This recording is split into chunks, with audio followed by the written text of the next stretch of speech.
Continuamos. Les pedimos por favor ocupar su lugar. Vamos a seguir con el segundo día de esta jornada del Quinto Congreso Internacional de Familia. Para ello me permito presentarles a quien fungirá como moderador de nuestra siguiente ponente. Él es el licenciado Joel Nino, que nos acompaña del voluntariado de la Universidad de Colima.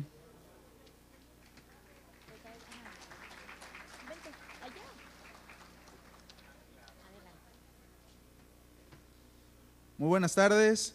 Para dar continuidad con el programa que se ha establecido, me permitiré leer la síntesis curricular de la doctora Carolina Montoro Gurich. Ella es profesora titular de Geografía Humana, desarrolla su actividad docente e investigadora en la Universidad de Navarra, en España. Es subdirectora del Instituto de Ciencias para la Familia, pertenece al claustro del Departamento de Historia, Historia del Arte y Geografía de la Facultad de Filosofía y Letras, de la que es actualmente vicedecana de investigación. También es licenciada en Geografía e Historia por la Universidad de Navarra, es máster en Demografía por The London School of Economics y doctora en Geografía por la Universidad también de Navarra. Sus líneas de investigación son la fecundidad y la inmigración. Ambas líneas confluyen en los aspectos ligados a políticas sociales y familiares, entre los que cabe destacar la integración de los inmigrantes y la conciliación de la vida laboral y la vida familiar. Ha participado en más de 15 proyectos de investigación que son ejemplos de la aplicación de investigación académica en la acción social. Estos proyectos han sido subvencionados por entidades públicas como distintos ministerios españoles, departamentos del Gobierno Foral de Navarra, sindicatos, la Comisión Europea y privadas y asociaciones de empresarios. Participó como experta asesora con el Gobierno de Navarra en el diseño e implementación del Plan de Apoyo a la Familia. Es autora o coautora de 12 libros y de numerosos capítulos de libros, artículos y documentos científicos técnicos, tanto docentes como de investigación. Ha sido evaluadora externa en el 4º y 5º programa Marco Europeo de Investigación y es evaluadora en revistas científicas españolas, Estudios Geográficos, Cuadernos Geográficos, Revista de Historia Actual y Portuguesas. Entre 2008 y 2014 ha sido editora de la revista Luso Española, Revista de Demografía Histórica. Demos un aplauso a la doctora Carolina Montoro, a quien le cedo el uso del micrófono. Únicamente una indicación antes de cederle el uso del micrófono. Creo que les han dado una papeleta. En caso de que alguien tenga una pregunta, les pido por favor que se la puedan entregar durante la conferencia o cuando surja la duda a las personas que están de apoyo, a los alrededores. No las ubico, creo que de este lado, por favor. Y al final de la conferencia, si hubiera tiempo, se van a leer las preguntas y la doctora nos hará favor de contestarlas. Ahora sí, les pido un aplauso, por favor, para la doctora Carolina Montoro.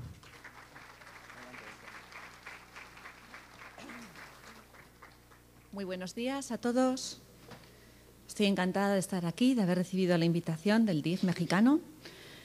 Y quiero hacerles partícipes de una serie de ideas y de reflexiones en torno al tema que me han encomendado, que es, como pueden ver en el título, políticas sociales, políticas familiares. Bueno, vengo con una perspectiva académica, pero voy a procurar ser lo más clara posible. Por favor, pregunten, después tendremos un tiempo, ¿verdad? Todo lo que quieran. Vamos a ver si podemos empezar. Y lo primero que... Hacia allá, ¿verdad? Sí. Tengo una gran ambición, pretendo hablarles de todo lo que aparece ahí. Vamos a ver si lo logro. Pero quisiera no perder el punto. ¿Qué es para mí el punto? Es decir, ¿qué historia les quiero contar? ¿Qué relato les quiero transmitir? En el fondo les voy a hablar de bienestar, de aquello que nos hace sentir bien, que nos ayuda a sentirnos bien. Y a partir de esta idea, a partir de la idea de bienestar, voy a hablarles de políticas sociales, voy a hablarles de políticas familiares. Les voy a decir en qué contexto teórico de fondo hay que inscribir tanto las políticas sociales como las familiares. Ya estoy adelantando, ¿verdad?, que no son exactamente lo mismo. Vamos a hablar de qué es un régimen de bienestar social. Me voy a centrar en Europa porque es lo que más conozco, lo que me resulta más próximo, pero también, a ver cómo vamos de tiempo, haré una incursión en América Latina. Y terminaré, como pueden ver ahí, el por qué, en realidad con una declaración de principios, por qué considero que sí hay que desarrollar políticas familiares.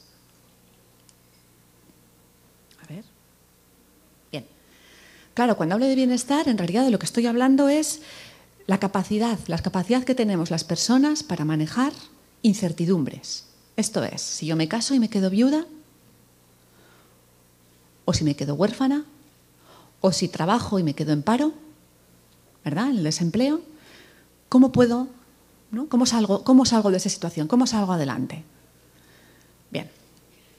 Uy, a ver.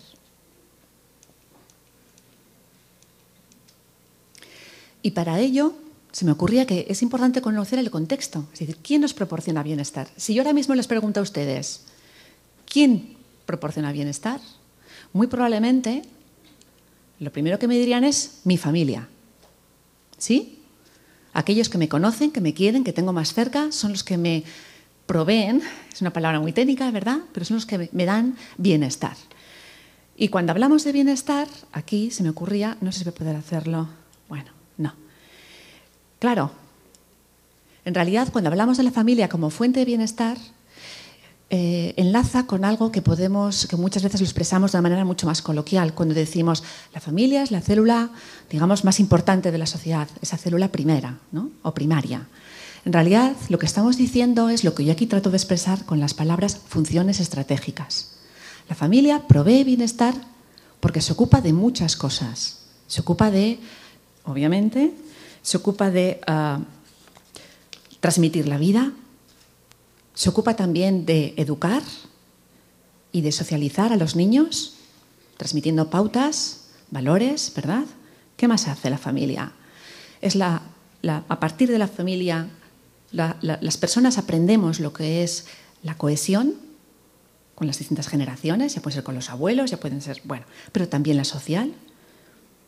La familia, obviamente, es nuestro primer entorno en el que recibimos una atención en el plano económico, pero también muchas veces se nos olvida que la familia realiza otra función muy importante, tanto a nivel intra, digamos, o micro, como a nivel superior, a nivel de la sociedad. Y es ese papel como mediadora. Cuando hay un conflicto, es la que de alguna manera puede hacer, ¿verdad? Ahí, bueno, esto lo tenía para... Bueno, no pasa nada, así mismo. ¿Quién más nos facilita el bienestar? La comunidad. ¿Qué entiendo yo por comunidad? Hay veces que estamos hablando en países que el concepto de familia es un concepto nuclear. Es decir, son los papás, ¿verdad? Pueden ser los abuelos, los hijos y poco más. Pero en otras poblaciones, en otras sociedades, el concepto de familia es mucho más amplio. La familia puede ser también, incluye la extensa, puede incluir el pueblo, tribu, en fin, ¿no? ¿Quién más? El Estado. Cuando hablamos del Estado como proveedor de beneficios, de bienestar, en realidad estamos pensando en dos vías, ¿no? Por un lado, el Estado es el que interviene en la economía, regulando el mercado laboral. De esa manera también puede legislar y puede organizar todo lo que tiene que ver con protección social de los trabajadores. Esa es una vía. Pero también hay otra vía. El Estado puede desarrollar toda una serie de políticas públicas, políticas sociales, de atención a la población, que son, bueno, me estoy adelantando, estas políticas, digamos, que pueden ir dirigidas al conjunto de la población. No tanto, los beneficiarios no lo son tanto porque formen parte del mercado laboral como porque son ciudadanos, ¿sí? Y estaríamos hablando de servicios públicos. Uy, perdón. ¿Quién más nos puede facilitar bienestar? El mercado. Claro, si participamos en el mercado laboral y obtenemos unos ingresos, podemos decidir en qué los gastamos, podemos comprar determinados servicios. Y por último, también hay que citar al tercer sector, ¿no? Claro, cuando hablamos del tercer sector, no tiene la misma incidencia y la misma importancia en todas las sociedades, ni mucho menos. Pero también es fuente, es proveedor de servicios a través de una serie de políticas. Bueno. Vale. Perdón. Cuando hablamos de políticas sociales ya hemos visto que yo las estoy ligando como a dos grandes proveedores, por un lado el Estado y por otro lado el tercer sector. Pero, ¿qué son políticas sociales? Y les traigo aquí una definición amplia y al mismo tiempo sencilla, provista por la Comisión de Desarrollo Social de las Naciones Unidas. Y como pueden ver, lo definen como conjunto de políticas y problemas gubernamentales y privados con los que las sociedades dan respuestas a diversas contingencias, a fin de compensar la falta o reducción sustancial de ingresos provenientes del trabajo, 1, brindar asistencia a familias con hijos, 2, y ofrecer atención médica y vivienda a la población.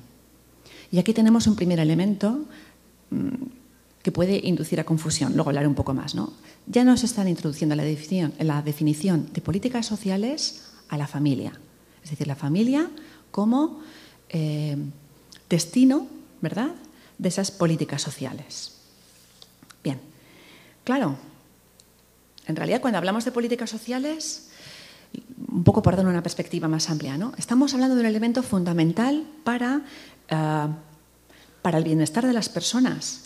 ¿Y a qué me refiero con esto? Bueno, en primer lugar, las políticas sociales son parte de la estrategia nacional de cualquier Estado. Cuando hablamos de estrategia nacional estamos hablando de promover el desarrollo, promover la estabilidad política, facilitar todo lo que tiene que ver con crecimiento económico y social. Por esto, cabe decir que son claves como estrategia nacional. ¿Qué pasa cuando un Estado no tiene un nivel bueno de política social o un nivel insuficiente? Automáticamente con lo que nos encontramos es con una asociación, con una correlación, con niveles elevados de pobreza y persistentes además, con niveles de desigualdad, crecientes de desigualdad, con una falta de inversión en capital humano. Es decir, hablamos de cosas serias, ¿verdad? Bueno, ¿y qué más? ¿Por qué más son importantes las políticas sociales? Porque tienen lo que los expertos llaman una función contracíclica. ¿Qué quiere decir esto? Pues que cuando hay problemas, cuando por ejemplo hay una crisis económica, las políticas sociales tienen mucha importancia, precisamente porque sirven para atemperar, para paliar la falta de empleo, el que haya más familias en riesgo de exclusión social, que haya contracción de consumo. Precisamente en época de crisis, el que haya políticas sociales que sigan funcionando tiene un papel importante, ¿no? Bien. Claro, cuando hablamos de políticas sociales, en el fondo estamos hablando de una plasmación, la que sea, luego hablaremos de ejemplos concretos, en un momento y en un lugar concreto, pero que tienen una historia, que tienen una génesis, que tienen una razón de ser y que han ido cambiando con el paso del tiempo también. El siglo XX, desde el punto de vista de la política social, es el siglo de la creación de los estados del bienestar, ¿no? Claro, en un principio, las primeras medidas que surgieron eran fragmentadas, con unos objetivos muy concretos y, sobre todo, estaban dirigidas a personas, les pongo aquí, amenazadas por la pobreza. Las primeras medidas que los estados implementaron estaban dirigidas, por ejemplo, a mujeres y a niños, a personas ancianas o a enfermos. En el mundo latino en general, las primeras medidas que han surgido son las que están relacionadas con el mundo laboral, con condiciones de trabajo, con el salario justo, con este tipo de cuestiones, ¿no? ¿Qué es lo que ocurre? Que con el paso del tiempo, como les decía, las políticas se han ido complicando cada vez más, haciendo más sofisticadas y ampliando su radio de acción, su radio de atención a más, digamos, a más áreas. Bien. De entenderse como una manera de caridad, ¿verdad?, o de atención, o de atender a aquellos que estaban en peor situación, poco a poco el estado de bienestar, la formación y el desarrollo del estado de bienestar ha ido adquiriendo un papel diferente. Un poquito más se convirtieron en mitigadores de las crisis, ¿verdad? Y en el siglo XXI, ya en el tiempo en el que estamos ahora, el Estado se ha convertido en realidad, o se va convirtiendo cada vez más, y ese es un poco como el objetivo, ¿no?, hacia lo que vamos, en un garante, el Estado garante de los derechos sociales de los ciudadanos. ¿Qué ocurre? Que en ese tránsito de una primera situación a esta última que le estoy diciendo, bueno, pues hay países que están en un punto, en otro, ¿no?, en diferentes íter.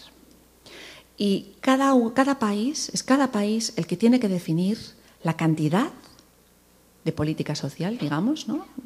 Y también el nivel de calidad, a cuántos ciudadanos puede llegar, ¿no? ¿Y cómo tiene que decidir eso? ¿O a partir de qué lo tiene que decidir, ¿no? Pues obviamente uno de los primeros elementos es el de la capacidad financiera. Cuando comparamos países, a veces podemos estar comparando, como decimos en mi tierra, churras con merinas, dos tipos distintos de ovejas, porque no estamos hablando de los mismos estados, no estamos hablando de países, de condiciones sociales, culturales, económicas que sean parejas. Bueno, he traído... ¿Qué entendemos por política social, no? Cuando hablamos de política social, entendemos toda una serie de medidas, de políticas de protección social que están ancladas en la legislación de los países, que tienen como objetivo procurar un mínimo desarrollo socioeconómico. Hablamos también de una serie de medidas que cabría incluir dentro del apartado de promoción social. Aquí la idea es procurar que las personas sean lo más independientes posibles, dependan no tanto de la política social, como que sean capaces por sí mismas, ¿verdad?, de aumentar su productividad y poder acceder también a los recursos que ofrece el mercado. Y también hablamos de una serie de políticas sectoriales. Todo ello está enlazado entre sí. Es decir, las políticas sectoriales, de las que cabría hablar de política de educación o de vivienda o de salud, el objetivo que tienen es, como les pongo aquí, ¿verdad?, fortalecer el capital humano y facilitar la cohesión social. Una política sectorial está relacionada con medidas de promoción social y también parte de la política sectorial, por ejemplo, de vivienda, está recogida en medidas concretas de protección social. ¿Sí? De alguna manera, por eso les pongo este gráfico, ¿verdad? Están todas ellas enlazadas entre sí. Claro, cuando yo hablo del estado del desarrollo del estado de bienestar, ¿cómo transmitir esta idea de cómo se ha ido complejizando con el paso del tiempo, ¿no? Esta gráfica lo que hace es recoger el porcentaje de países que con el paso del tiempo ha ido incluyendo en sus programas de protección social diferentes áreas. ¿Sí? Cuando hablamos de protección social, a ver si consigo... Bueno, cada una de las líneas de lo que nos está hablando es de un área de protección social. Un área, en la cual el Estado ha legislado y como tal, al tenerlo legislado, ha empezado a actuar, ¿no? Ahora les diré otra cosa. ¿Qué áreas? Pues, por ejemplo, pueden ver cómo desde muy pronto en el tiempo, la línea verde, que es la superior, ¿se dan cuenta?, es la que nos está hablando de la actividad del Estado desarrollando políticas sociales relacionadas con las personas que están trabajando y que al trabajar tienen algún tipo de accidente laboral. Y vemos cómo es un área que comienza muy pronto y conforme pasa el tiempo cada vez más países van a incluir este tipo de legislación en su área de protección social. Bien, si nos fijamos, por ejemplo, ahora, los diferentes áreas es envejecimiento, discapacidad, supervivencia, la que les acabo de explicar, la de enfermedades relacionadas con accidentes laborales, enfermedad y salud, maternidad. La línea de maternidades está de color rojo un poco más oscuro. Y la línea siguiente, de color azul, es la que nos está hablando de esa área de acción por parte del Estado, dirigida de forma explícita a las familias y a los niños. Y aquí, se pueden comentar muchas cosas, pero yo me voy a quedar con la idea, fíjense que es la línea que aparece más tarde en el tiempo. Dentro de las preocupaciones del Estado y de la implementación de legislación apropiada, ¿verdad?, para atender estas áreas de protección social, precisamente la de familia y niños es la que comienza más tarde. ¿Se dan cuenta? Y alcanza su desarrollo más tardío. Eso también nos está dando también una idea de cómo, ¿verdad?, no es lo mismo política social que política familiar. Vale. Bien, el papel del Estado... El papel del Estado, entonces, decíamos, al hablar de política social, es muy importante. Es el responsable de regular, diseñar, financiar, implementar, evaluar y ajustar, y cada una de estas cosas es muy importante. Es decir, el Estado es el que tiene que decidir cuánto dinero se puede dedicar a política social, a qué se va a dedicar ese dinero, producir también parte de los servicios, y cuando no es capaz o decide no producir todos los servicios, también es el que debería supervisar la cantidad y la calidad de esos servicios. Bien, ya paso al siguiente punto. Claro, he ido diciendo bastantes cosas, separando un poco, ¿verdad? ¿Qué relación hay entre políticas sociales y políticas familiares? Por explicarlo yo de una manera concreta, ¿no? Si tomo la misma frase que he utilizado al principio para hablar de políticas sociales, en realidad yo sustituyo la palabra social por la política por familiar, ustedes estarían de acuerdo conmigo, ¿sí? Si recupero esa definición que hemos tomado al principio y recordamos que a la hora de definir política social, ya de forma explícita, está haciendo referencia a que hay que dar asistencia a familias con hijos, nos damos cuenta que obviamente política social y política familiar están relacionadas. Bueno, aquí voy a hablarles del símil del paraguas.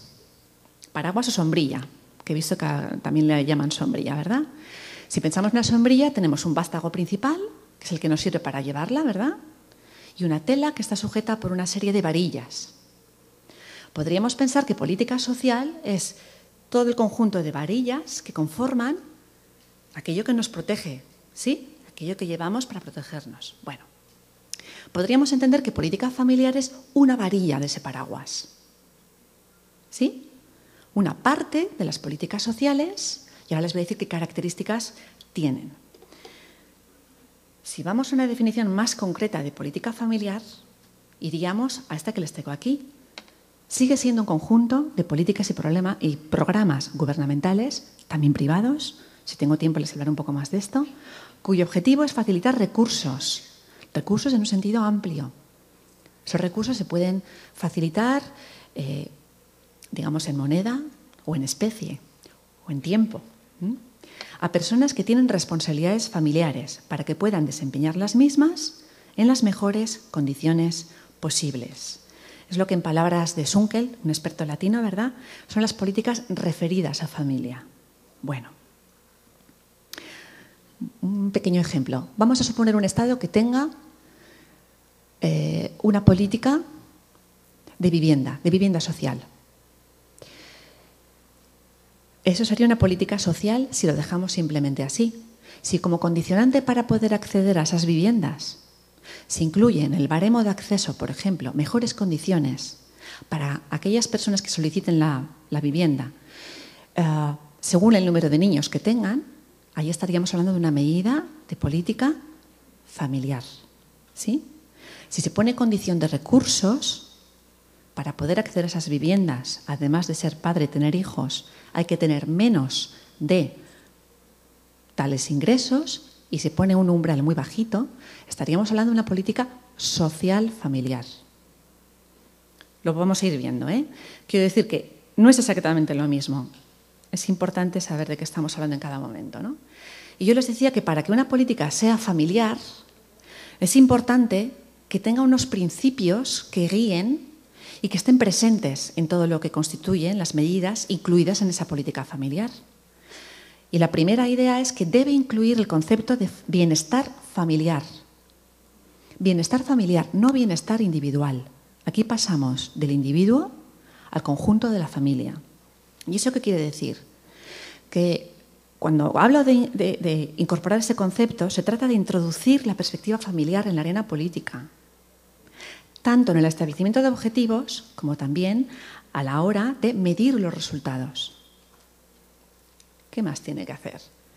Una política familiar, el objetivo último, tiene que abogar, tiene que luchar por crear un marco legal y un entorno social que sea favorable a las familias. Importante, a todas las familias.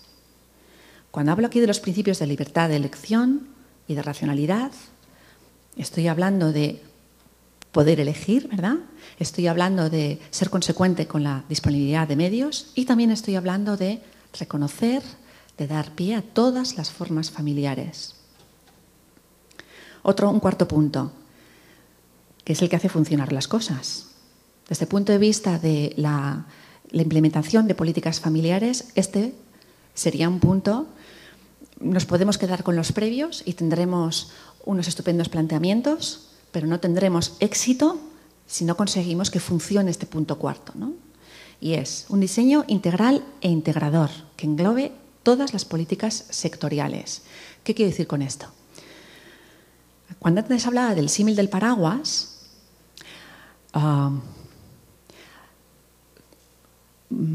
vamos a ver, sí. Cuando antes hablaba del símil del paraguas, yo podía dar a entender que de alguna manera la política familiar era una política sectorial más, ¿sí? Igual que hoy se puede hacer una política social relacionada con vivienda, o una política social relacionada con sanidad, o una política social relacionada con educación, también se puede hacer con familia. Y ese no es mi punto, en absoluto. Yo pienso que para hacer una política familiar, lo que tiene que hacerse es incluir todas las políticas sectoriales de forma coordinada, todas las áreas, manteniendo esos principios previos al 4, el que estamos ahora. Y les voy a contar un ejemplo. Cuando desarrollamos el plan de apoyo a la familia, cuando el Gobierno de Navarra desarrolló el plan de apoyo a la familia en España, en su momento fue un plan innovador. ¿Por qué? Porque en el punto número 4 se trabajó mucho que estuvieran presentes todas las distintas áreas que trabajaban en políticas sociales en el Gobierno de Navarra, pero que tuvo de forma presente esos criterios para hacer una política familiar.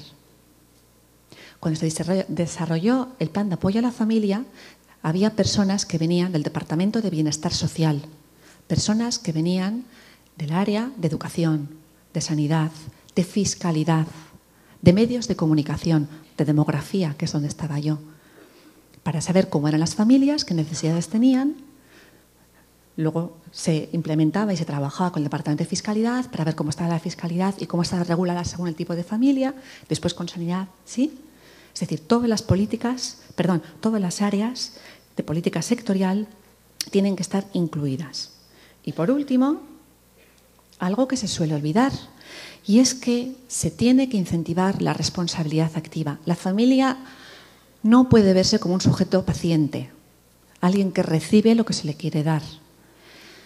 Hay que incentivar su protagonismo y hay que procurar darle cauces para que pueda expresar y pedir, ¿no?, lo que necesita. Claro, la familia es un ente abstracto, ¿no?, hablar así de la familia. Básicamente estaríamos hablando, y tiene mucho éxito en algunos países, las asociaciones, ¿no? El asociacionismo es importante para esto. Bueno, lo que yo le estaba diciendo es que en realidad, cuando hablaba de ese paraguas, ¿verdad?, para mí la política familiar no entraría dentro de política sectorial, ahí en el extremo inferior, sino que en realidad, si queremos hacer política familiar, tiene que formar parte del vástago del paraguas. ¿Sí? Bueno. Claro, todo esto puede resultar muy abstracto, ¿verdad? Vamos a ir viendo medidas concretas. Y les pongo aquí. Ya lo siento, está muy pequeñito, pero es porque hay muchas cosas. Les voy a leer rápidamente, ¿no? Transferencias directas en metálico. Ayudas familiares, beneficios ligados a vivienda, becas escolares, etc. Transferencias indirectas en metálico. Subsidios y desgravaciones fiscales. Permisos de maternidad y excedencias parentales. Servicios de atención a los niños. No puedo desarrollar más, pero aquí dentro hay mucha cosa, ¿verdad? Subsidios para el cuidado de personas mayores. Contribuciones a las pensiones para las personas con responsabilidades familiares. Políticas relacionadas con el lugar de trabajo. Las políticas son muy amplias, hay de mucho tipo. También aquí entrarían todo lo que tiene que ver con medidas relacionadas con la conciliación. Derecho familiar. Claro, es un campo enorme, ¿verdad? Todo lo que tiene que ver con legislación sobre matrimonio, sobre divorcio, sobre infancia, sobre aborto y contracepción, malos tratos, juventud en dificultad social. Servicios. Ya solamente esta rúbrica es enorme, ¿verdad? Educación, salud, hogares para mujeres e hijos maltratados. Bueno, y todo, hay muchas políticas públicas. Estaríamos hablando de transporte público, de atención a los inmigrantes, subsidios de desempleo, subsidios para formación. Claro, ¿qué es todo esto? Es un mar, es un auténtico mar. Si hablamos de una política familiar, todo esto entraría en una definición amplia de política familiar. Es muy difícil llegar a todo. Y sería política familiar siempre que se realizara de acuerdo con los principios que les he contado antes. ¿Qué es lo que ocurre? Que normalmente, esto es muy difícil, normalmente cuando vamos a comparar y vamos a estudiar cómo son las políticas familiares, en realidad, con lo que muchas veces nos encontramos, para saber de qué estamos hablando, cuando yo antes les ponía esa rúbrica de familia e infancia, en aquel primer gráfico, ¿se acuerdan? En realidad de lo que estamos hablando es qué dinero dedican los estados a aquello que acabo de marcar ahora mismo en un color más intenso. ¿Sí? Transferencias directas en metálico, transferencias indirectas en metálico, permisos de maternidad y excedencias parentales, esto es más amplio, cuidados y atención a los niños. Hay una presión creciente, sobre todo en países europeos, por el envejecimiento de la población tan marcado que tenemos. Digamos que la línea se intentaría bajar, ¿no? Es decir, que entrara también aquello que tiene que ver con servicios de cuidado a las personas mayores. Y lo que ha entrado de forma muy clara, muy fuerte en la Unión Europea es lo que tiene que ver con conciliación. Porque está relacionado con precisamente la atención a los niños y está relacionado también con otras cuestiones que entrarían directamente en este primer recuadro, ¿verdad?, que les he marcado aquí. Es decir, que yo a partir de ahora, cuando hable de política familiar, me estoy centrando de toda la política familiar en un aspecto muy concreto de la misma. ¿Sí? Bueno. Para no olvidarnos, perspectiva familiar es lo que define una política familiar, no individual. ¿Qué más? El peligro de la fragmentación institucional. Claro. Si tenemos distintas instituciones a distintos ámbitos, en distintos niveles de decisión y de acción que se preocupan por la familia, pero no hay una coordinación, se escapan muchas fuerzas, ¿verdad? Y a veces se pueden estar implementando medidas de apoyo a la familia que se contradigan entre ellas. Okay. Entonces, ¿eso qué tiene como consecuencia? Que se está dedicando dinero a una serie de acciones que no consiguen el objetivo con el que fueron planteadas, ¿no? Y puede que detrás lo que haya es un problema de quién atiende qué y de qué manera. Otra cuestión que cuando se habla de políticas familiares es importante tener en cuenta. Cuando se diseñan medidas atendiendo o pensando que las familias, las que van dirigidas, son de una forma determinada y se cristaliza, ¿no? Es decir, tenemos estas familias, ¿no? Podemos hacer esto. ¿Qué es lo que ocurre? Que la sociedad cambia. La sociedad cambia y nos podemos encontrar con nuevas situaciones. Nos encontramos, de hecho, con nuevas situaciones, con nuevos retos. Hay que estar atentos a ver qué es lo que ocurre. Y hay que estar atentos para tener, digamos, la flexibilidad suficiente para poder atender a esas nuevas situaciones que se van planteando. Y algo que para mí es importante, ¿no? Les pongo aquí la pérdida del norte. ¿A qué me refiero con esto, no? La brújula, ¿dónde tengo el norte? Y a partir de ahí te orientas. ¿Cuál es la orientación? Una política familiar tiene que estar atenta a las funciones estratégicas que cumplen las familias. Si estamos pensando en políticas familiares que no respeten el derecho de las familias a educar a sus hijos, por ejemplo, que pasen por encima, ahí estamos perdiendo el norte. Hay que saber cómo son las familias, hay que saber lo que preocupa a las familias y hay que saber cómo llegar a las familias. ¿Para qué? Para que ellas puedan cumplir con sus funciones estratégicas. Y también para detectar ahí donde se encuentran los problemas porque no llegan y porque necesitan apoyo, ¿sí? Pues actuar. De los discursos a la acción. De esto sabemos mucho. Me refiero tanto a latinos como a españoles. Podemos tener un discurso, podemos tener un planteamiento de objetivos muy loable, muy positivo, pero luego nos encontramos con que no hay dinero, o no es suficiente, o queda por el camino, o ¿no? Esto ha pasado, por ejemplo, y lo digo con una cierta vergüenza, pero con este plan del que les hablaba antes, el apoyo a la familia, con un diseño estupendo. ¿Qué es lo que ha ocurrido? Que conforme ha ido pasando el tiempo, el dinero que se dedicaba, el dinero que el Estado navarro, ¿no? que la Comunidad Autónoma Navarra podía dedicar al tema de política familiar, bueno, lo han ido recortando, se ha ido recortando. ¿Qué es lo que pasa? Tenemos unos discursos y unas medidas muy bien diseñadas que en un momento determinado nos encargaron que hiciéramos una evaluación de cómo estaba saliendo todo aquello. ¿Y qué es lo que veíamos? Pues que la acción necesita también dinerito. Bueno. Y en el fondo, ya me estoy extendiendo demasiado, pero yo lo que les quería decir es porque de alguna manera hay muchas maneras de afrontar lo que es la atención a la sociedad y de afrontar lo que es la atención a las familias. Y por eso les quería hablar de distintas maneras de afrontar esa atención. Y por eso les quería hablar de distintos regímenes de bienestar social, ¿no? En el fondo de esto. Ese cuadro que les he puesto al principio, ¿quién nos proporciona bienestar? Lo podemos ver de esta manera, ¿no? Si el resultado al final del embudo es el bienestar, podemos conseguirlo, ¿verdad? Porque actúan distintos, actúa el Estado, actúa el mercado, actúa la familia, el tercer sector en mayor o menor medida, ligado, ¿verdad?, en cuanto a política social al Estado, la comunidad en mayor o menor medida, ligado a la familia también.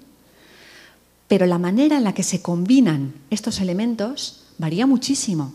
No hay una única manera, ni una manera correcta, ni una manera más exitosa, porque depende de los países, depende de la idiosincrasia, depende de muchas cosas, ¿no? Bueno, vamos a ver, yo les quería hablar, déjame que piense a ver cómo lo puedo sintetizar un poco, ¿verdad? Cuando hablamos de regímenes sociales, de cómo se articulan todos estos elementos, hay que tener en cuenta cuál es la relación entre lo público y lo privado, ¿no? Hay que atender también en palabras de Spring Andersen, a un elemento que es la desmercantilización. Ayer salió, Carlos Maldonado, uno de los ponentes, habló de este elemento. En realidad, la idea es, si estuviéramos en un régimen de bienestar social desmercantilizado, totalmente desmercantilizado, es decir, que los ciudadanos, que las personas, ¿qué sería esto, no? Las personas tendrían acceso a la protección social del Estado independientemente de si trabajaran o no. ¿Sí? Un régimen totalmente desmercantilizado sería aquel en el que las personas tendrían derecho, por ser ciudadanos, a toda la protección social del Estado. Claro, hay distintas posiciones, ¿verdad? Y Spring Andersen habla de otro elemento muy interesante, ¿no?, que es la desfamiliarización. Vamos a ver cómo lo digo de una forma sintética. ¿Qué ocurriría si en un régimen de bienestar social, sin ese embudito del que hemos hablado antes, ¿verdad?, la familia no tuviera importancia, no dependiéramos para nada de la familia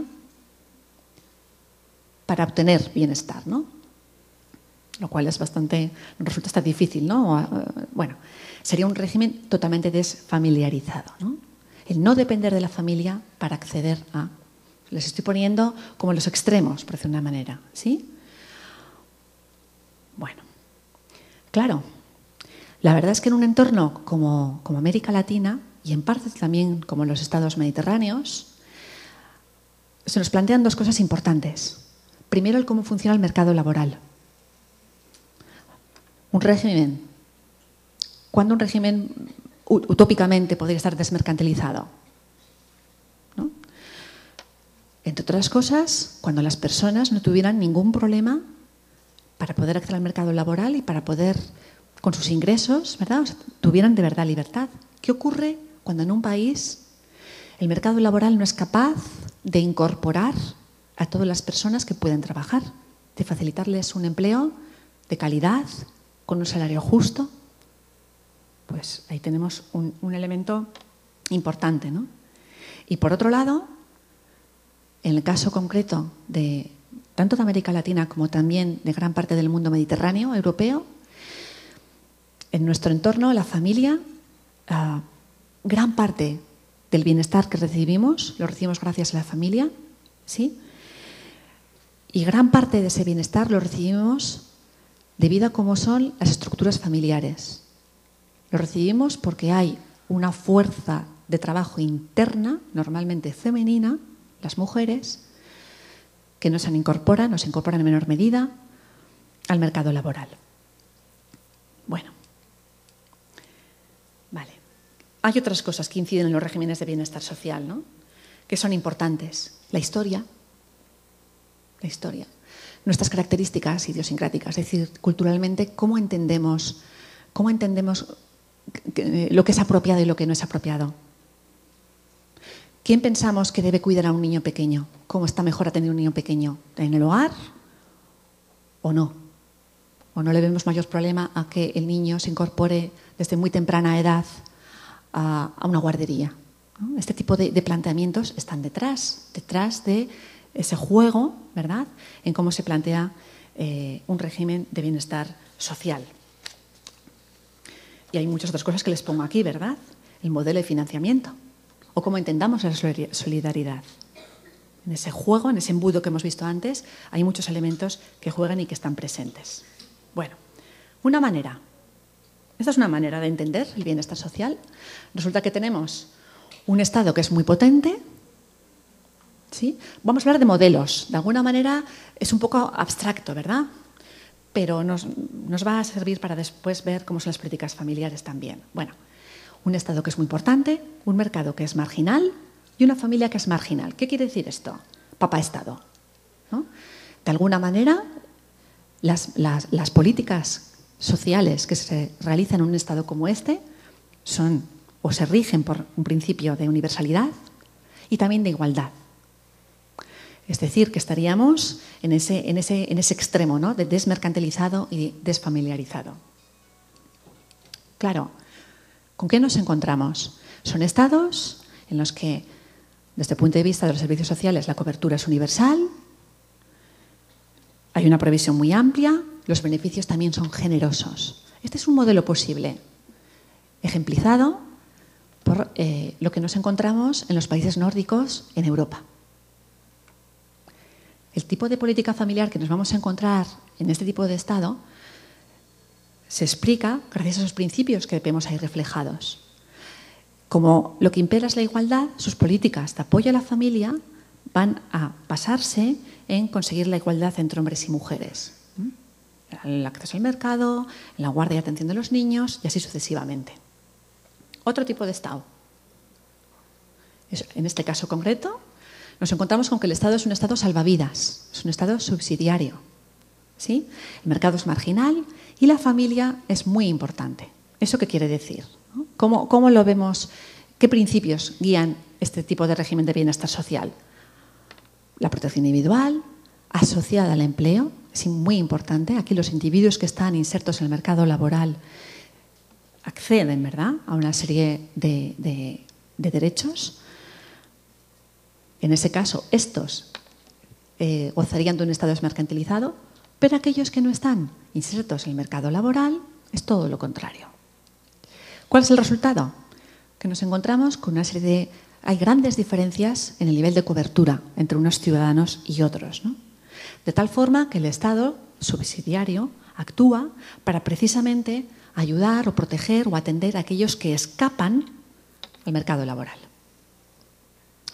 Ese es un tipo de régimen, estoy simplificando bastante, ¿verdad? Pero bueno, nos lo podemos encontrar en los países europeos occidentales, en los llamados, ¿no?, regímenes conservadores. Otra manera de atender la protección social. En este caso, nos vamos a encontrar con que son estados residuales, es decir, muy poco importantes, y es el mercado el que va a tomar el protagonismo. La familia aquí también tiene menos importancia.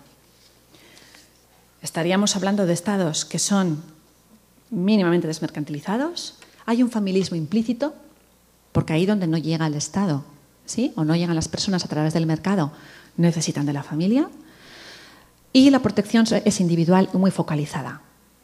La política social es residual y el enfoque que se le da es de asistencia social. ¿Cuándo actúa el Estado? Solamente en aquellos casos de exclusión social, ¿sí? Ser un régimen liberal. ¿Cómo se consigue, por ejemplo, en un Estado como este, conciliar empleo y familia? Pues se por ejemplo, se promueve el empleo a tiempo parcial, de tal manera que a través... Bueno, me estoy adelantando, perdón, luego lo veremos, ¿no? Bien. En fin, otra manera de entenderlo. Tenemos un Estado que es marginal, un mercado que es marginal y una familia que es central.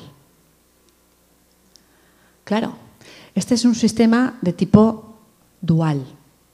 Resulta que por un lado tenemos algunos de los programas de protección social son universales, como es el caso de la educación o es el caso de la salud.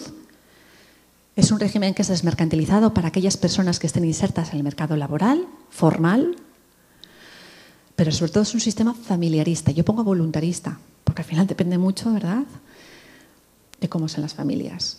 Este es el tipo de régimen que tenemos en un país como España, por ejemplo.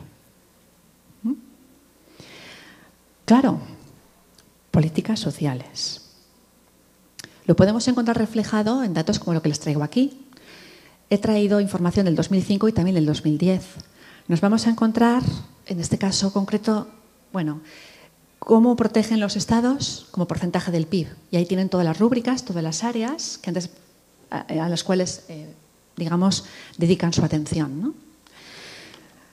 ¿Qué es lo que vemos? Los colores no están muy acertados. Como geógrafa no me gusta mucho el mapa, pero digamos que hay un núcleo duro, ¿verdad?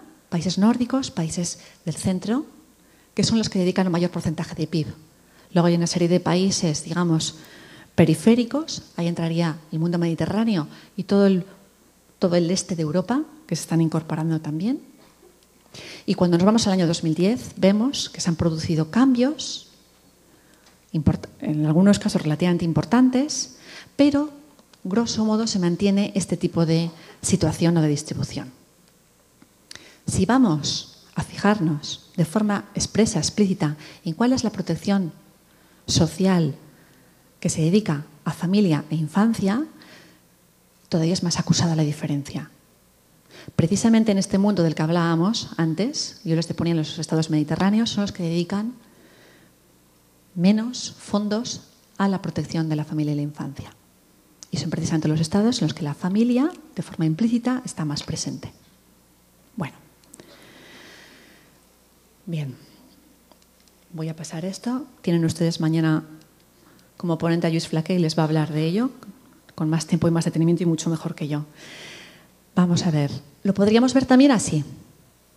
Estábamos hablando de política social. Ahora les traigo un diagrama que lo que nos está haciendo es presentar cómo son los países según el tipo de política familiar que tienen. Nos hemos quedado, ¿verdad?, todas esas rúbricas de forma expresa y explícita con familia, ¿no?, e infancia. Este es un gráfico. ¿Cómo interpretamos este gráfico? Básicamente la idea es que aparecen cercanos, los puntos que aparecen cercanos, cada punto representa un país. Los puntos que aparecen cercanos nos están hablando de una cantidad y de una manera de gastar ese dinero parecida. ¿Sí? Si nos fijamos en el punto que está a mano derecha, perdón, en esa nube de puntos que está a mano derecha, nos encontramos con que aparecen ahí los países nórdicos. Aparece Finlandia, Noruega, Suecia, Islandia, Dinamarca. Si se dan cuenta, en un extremo del gráfico. En este caso concreto, de lo que nos está hablando, es de una política familiar, como antes les decía. Lo que les importa es la idea de la igualdad, la idea de la conciliación. Esto es el principio que va a guiar todo el desarrollo de sus políticas familiares. De tal forma que cuando hablamos de ayudas, las ayudas están centradas en padres que trabajan y que tienen niños pequeños, normalmente menores de 3 años. Hablamos de permisos de maternidad y de paternidad que no son demasiado largos, pero sí están bien pagados. Hablamos de servicios de guarda y cuidado de los niños muy desarrollados. Bueno, y hablamos de unas prestaciones económicas que, aunque son inferiores a la media, eso es lo que nos dice, bueno, la verdad es que también son relativamente generosas en el panorama europeo. Fíjense que la otra nube a la que se enfrenta en esta parte del gráfico es una gran nube en la que está incluido todo el mundo anglosajón. Ahí tenemos a Estados Unidos, a Australia, a Canadá, a Irlanda, al Reino Unido, en fin. En estos países, que yo les hablaba de un estado subsidiario, ¿se acuerdan? En realidad, ¿cuál es el objetivo que tienen? Luchar contra la pobreza y la exclusión social. Y ese objetivo es el que va a guiar todo el establecimiento de las distintas medidas de apoyo a la familia. ¿Por qué? Porque las medidas que van a desarrollar están dirigidas a familias con recursos bajos, a familias en riesgo de exclusión social. De tal forma, y esto se ve en muchas cosas, ¿verdad? Por ejemplo, los permisos parentales son cortos y además no están demasiado bien pagados. Los servicios de guarda y cuidado de los niños están poco desarrollados. La conciliación está basada, esto les empezaba a decir antes, en la flexibilidad del mercado laboral, en el empleo parcial para las madres jóvenes. Tenemos una nube en la parte superior. Aquí es donde nos encontramos con los países latinos. Está Grecia, España, Italia y aparte también Eslovaquia. Yo a veces cuando les explico a mis alumnos cuál es el objetivo, pues la verdad es que se ríen cuando les digo que es que el objetivo está por definir. Así como antes hablábamos de igualdad o hablábamos de luchar contra la pobreza, pues todavía adolecemos de una falta de criterio, ¿no? Bueno, y en el contexto europeo claramente de un déficit. Bueno, las prestaciones económicas para familias son muy bajas, los permisos de maternidad y de paternidad son relativamente largos, las licencias parentales son largas, pero están débilmente remuneradas o no remuneradas. Y en general los servicios de guarda y cuidado de los niños pequeños están poco desarrollados. Y se nos queda una nube ahí que no está en tono verde, ¿verdad? Sino que está como diluida, va como de un extremo a otro, podríamos decir. Bueno, estos son los países conservadores. Y la verdad es que con respecto a los que acabamos de decir, están en ese plan intermedio porque se diferencian claramente. Pero hay también diferencias internas. Este era otro mensaje que yo quería transmitir. Muchas veces hablamos y generalizamos, pero luego en la casuística concreta somos distintos, ¿verdad? Aunque todos tengamos familias, las familias son distintas, las necesidades también. Bueno, pues, y me voy a centrar en un caso que es el de Francia. Francia es el segundo punto que aparece desde mano derecha. Primero es Hungría y después es Francia. Bueno, ¿por qué? Hasta cierto punto Francia es un caso para mí paradigmático, ¿no? Nos encontramos con que es un país en el que las ayudas a la familia son importantes y no están centrados en familias con pocos recursos. Y por otro lado, tiene un sistema dual muy interesante. ¿A qué me refiero con esto? Por un lado, digamos que se prima el elegir, ¿no? O se potencia el que se pueda elegir. En el sentido de si una mujer, en el momento que es madre y está presente en el mercado laboral, ¿no? A esas familias se les permite elegir. Puede o bien reincorporarse al mercado laboral después de la baja materna, y en ese caso nos encontramos con que los servicios de guarda y cuidado de los niños están más desarrollados que en gran parte de los países que estamos hablando. O si por el contrario decide quedarse en casa teniendo al niño durante un mayor tiempo, lo que vemos es que también existe todo un programa de prestaciones dirigido a madres para que se puedan quedar en el hogar y ocuparse de sus hijos mientras son pequeñitos. Bueno, pues, insisto, hay muchas variedades, ¿verdad? ¿Qué es esto? ¿Qué les traigo aquí? Pues esta es la manera que he encontrado de representar el régimen latinoamericano. Y para ser más exactos, y haciendo un guiño a donde estoy, a México. ¿Y a qué me refiero? El Estado es marginal. Luego les diré otra cosa. El mercado es central. Depende mucho de cuál sea la situación en el mercado laboral, si es formal, ¿verdad?, frente al no formal. Bueno, y la familia es central. Pero, sin embargo, cuando hablamos de principios, los principios recogidos en los distintos programas son universalidad, solidaridad, integralidad. Por eso yo antes les hablaba de esa diferencia que hay, ¿no? A veces nos encontramos con un discurso, pero luego, a la hora de la acción, nos encontramos con cosas diferentes. Bien, lo he tachado. Es lo contrario a estar desmercantilizado. Depende mucho de cuál sea tu situación en el mercado laboral, puedes acceder o no puedes acceder a medidas de protección social. Y también he tachado desfamiliarizado, porque esto es un rasgo común en toda Latinoamérica, muy fuerte, muy marcado, ¿verdad? Al revés, es un régimen claramente familista, ¿Con qué nos encontramos? Una serie de políticas sociales, como les decía, vinculadas al mercado laboral formal y también con todo un conjunto de programas de asistencia social dirigidos a la población sin empleo formal. Bueno, en este caso, ¿no? Y según ha estudiado, por ejemplo, Martínez Franchoni, nos encontramos, estaría México, Chile o Argentina. Me estoy quedando sin tiempo. Había traído algo más, pero vamos a centrarnos.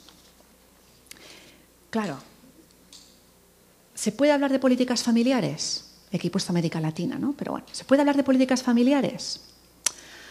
Pues sinceramente, tengo mis dudas. Se hacen muchas cosas por la familia, hay muchas medidas de política dirigidas a la familia, pero miren, política social y política familiar no es lo mismo. Y si me apuran, política social familiar no es política familiar. ¿Sí? Una política dirigida a sectores muy determinados, pues es eso, una política, ¿verdad?, sectorial muy concreta. ¿Qué pienso? En mi opinión, quizá el tema de los principios, ¿no? Es decir, cuando hablamos de cuán importante es la familia, hay que proteger a la familia, muy bien, pero hay que trabajar muy bien esos principios y hay que pensar en cómo hacer que funcionen, cómo tiene que funcionar la coordinación, la comunicación, cómo implementar las medidas, cómo evaluar lo que se está haciendo, cómo corregir, una vez que se evalúa, cómo corregirlo, ¿no? Esto es importante para hacer que las cosas funcionen. Bueno, la coordinación. El Estado no llega a todo, supongo, y debe hacerlo. Si dentro de un régimen de bienestar social tenemos que hay distintos actores, quizá el Estado no tenga que hacerlo. Ya hemos visto en otros países el Estado no lo hace todo. Pero, sin embargo, puede tener un papel muy importante, ¿verdad?, de garante, de supervisor, de impulsador, díganlo como quieran.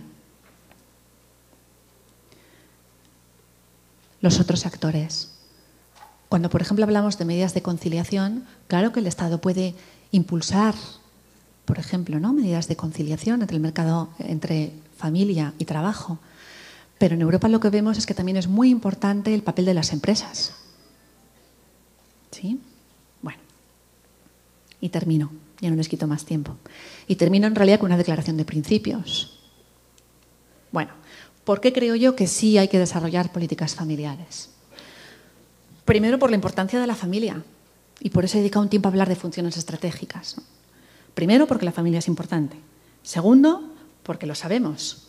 Y está recogido ahí donde tiene que estar recogido, las bases jurídicas. ¿Sí? Para poder hacer, primero hay que decir qué hay que hacer o a qué aspiramos a hacer, ¿no? Es importante. Bueno, pues lo tenemos ya recogido. ¿Por qué más? Porque las cosas cambian. Lo que antes hablábamos, ¿no? La sociedad cambia, evoluciona, se producen transformaciones. Hay que dar una respuesta. Si al Estado, en primer lugar, le importa el bienestar de las personas, de sus ciudadanos, bueno, pues hay que dar una respuesta, ¿verdad? Bien. Les pongo aquí, reconocimiento social de la maternidad y de la paternidad. Muchas veces, cuando se habla de política familiar, yo la impresión que tengo es que se habla de políticas para mujeres. Y no, familia somos todos. Y lo último, pero no menos importante, lo cierto es que las personas que tienen familia están aportando un bien a la sociedad. También es de justicia, ¿verdad?, que se compense públicamente las cargas familiares. Y ya he terminado. Muchas gracias.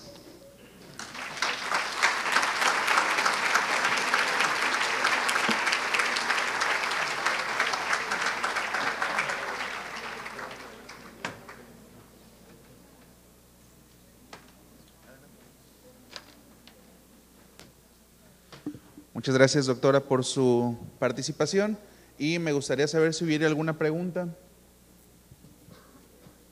Adelante, por favor.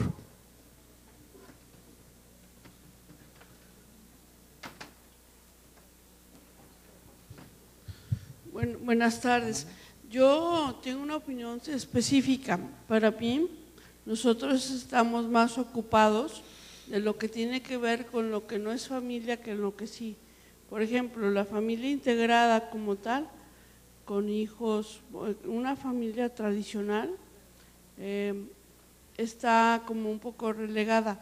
Estamos más en la monoparental, en la extendida, haciendo apoyos institucionales más hacia las madres, hacia los problemas de violencia intrafamiliar, y le apostamos, en mi punto de vista, a lo que es una familia con una base sólida, y incluso acá en México yo percibo que estamos más invirtiéndole en lo que no es una familia, en lo que sí es una familia, para mi punto de vista.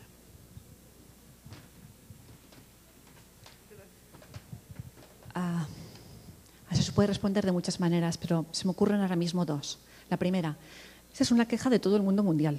Es decir, cuando en España hablas de políticas familiares y tienes oportunidad de hablar con personas, te dicen, claro, pero es que al final, como las medidas a una familia normal no nos llegan. Bueno, pues es una parte de la realidad, ¿no? Pero no por ello hay que dejar y hay que insistir en esa cuestión, porque en otros países sí llegan. Entre otras cosas porque el asociacionismo es más fuerte y hay mayor presión. Y estoy hablando, por ejemplo, de medidas dirigidas a familias numerosas, en el caso de Francia, ¿no? Bien. Por otro lado, cuando hablamos de una familia fuerte, integrada, a mí me entra un poco escalofríos. Me explico. Familias monoparentales ha habido toda la vida. Una señora que se quedaba viuda con sus hijos a cargo, eso es una familia monoparental también. De acuerdo que es, ¿verdad? ¿Qué quiero decir? Ha habido toda la vida y también es lícito darles cobertura y darles apoyo. Es decir, la cantidad de dinero que se tiene y a qué se dedique, ahí es donde, de alguna manera, es importante saber cuál es el peso de cada tipo de familia, cuáles son las necesidades de cada tipo de familia, ¿verdad? Y sí que es cierto que al final es una decisión de tipo político, y se puede acertar o no acertar. Por eso yo antes hacía tanto hincapié en que una vez que se ha decidido primar una serie de medidas, es necesario también después revisarlas, ver cuál es el efecto, si se han conseguido los objetivos para los cuales fueron diseñadas, si hay que ajustarlas, modificarlas, si hay que ampliarlas. Es decir, es una visión también un poco cambiante, ¿no? No se puede ser estático ni con la idea de familia ni con la idea de cómo hacemos o planteamos las medidas de apoyo. ¿Sí? Pues muchas gracias, doctora. Y por cuestiones de tiempo, dejaríamos hasta aquí la sesión de preguntas. Les pedimos que si alguien aún tiene una pregunta, puedan pedir una papeleta y con mucho gusto la doctora les hará llegar la respuesta. Para concluir, le entregaremos un presente y un reconocimiento a nombre de DIF Nacional y de DIF Estatal y la despedimos con un aplauso, por favor.